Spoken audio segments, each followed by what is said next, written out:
So, just a few hours ago, we had a surprise drop of the 4.1 patch notes, which walks back a great deal of the changes that came about last week, and the community as a whole has been rightly or wrongly up in arms about.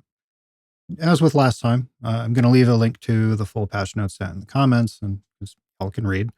And we're just going to hit the high points. So, they're leading things off here by setting the expectation of establishing public test servers in 2025. While this can be a really good thing overall, it does tend to concentrate the feedback in the hands of people who are, already invested enough in the game to, go install a separate client, connect to it, and then provide meaningful feedback. So it could go either way here, honestly, but it would give us a little bit of time, before patches drop to anticipate some of these changes. So first off, we've got some pretty significant changes to the AI director and enemy spawn rate. They go through their reasoning here, outlining win rate on various difficulties. But the bits that matter here are that they're reducing the spawn rate of extremis enemies to match pre 4.0 levels on everything except for Ruthless. So new players or people, wanting to just have a more chill experience, won't have to try hard quite as much, which is needed,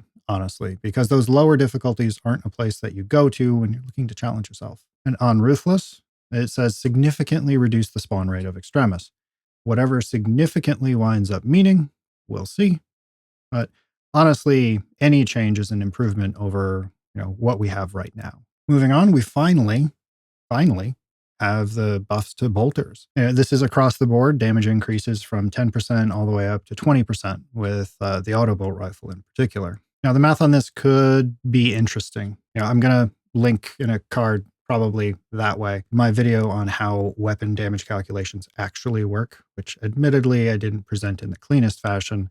But through that video, you can get a clearer idea of how things work and how to think about the weapons, as well as a link to extensive data mining and testing environments that actually break down the meaningful damages for the different weapons. So I'm assuming that these percentage increases are based off of those base damages. They should see some increased variety of weapon use and some meaningful challenges to the established meta. Could change. Now they start talking about changes in difficulty, the ones that they had mentioned in the previous post about being difficult to measure. Meaningful changes here is that the player's armor is increased by 10% in Ruthless. Now, before y'all get excited, this could go one of two ways. Because if you remember, they reduced it by 20% last patch.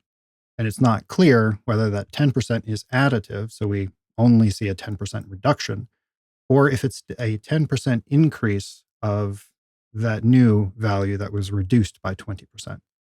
That's a very meaningful difference, and we'll see. Perhaps the biggest change, though, is the removal of coherency or tight formation in lethal, which is great. I'm just not going to say much else about it. It was needed, really kind of anti-fun when you're playing in pugs, and since I don't have a consistent team to play with, I find myself playing in pugs rather frequently. And, as they mention here, it disproportionately punishes classes like the Vanguard and the Assault, who part of their kit is to get further away from their team to address a problem, then come back. Good change. As for other AI changes, they've increased the damage that bots deal to bosses. However, this is another one of those tricky math situations, because they say that bots deal 30% more damage to bosses. And if I might paraphrase a great philosopher, well, let me take nothing, multiply it by 30%, then take that 30% of nothing from nothing, and well, what do you get? Meaning, if bots were already doing a negligible amount of damage, then 30% more of negligible is still effectively negligible. So we'll see if they're doing additive or multiplicative here. Zoanthrope shield swap cooldown has been increased by 10%. Cool. Not going to complain. We'll see how meaningful it winds up being. General fixes in tech. They acknowledge the rolling distance bug. Now, if you were here on stream last week when Gav and I were testing things out, I was very clearly not getting hit by a Zoanthrope beam and just got deleted. And from what I've seen on the Reddit and a few other places, this has been a pretty universal experience. So it's nice to see that they've acknowledged this and are fixing it. Hopefully. Other crash fixes, stability improvements, and cosmetic unlock fixes. Nice. Overall, they walked back a lot of the problems that many people were having with the patch. We'll see how these mathematical changes pan out. And, again, if they are multiplicative or additive and how all that works. I'll be curious to see the data mined results of the new weapon damage values, because then I'll be able to go back and contrast those with the previous ones and maybe start to take apart how the damage calculations in game actually work beyond what I've already done. And maybe we can continue reverse engineering all the opaque systems in the game. But overall, for the time being, lots of good changes. We'll see if this trend continues and go from there. Gavin and I will be checking this out on Friday for our usual live stream. I think we are aiming for a little bit later in the day than normal, but as soon as I get some clarity on that, I'll get it posted and we'll check it out together. See you next time.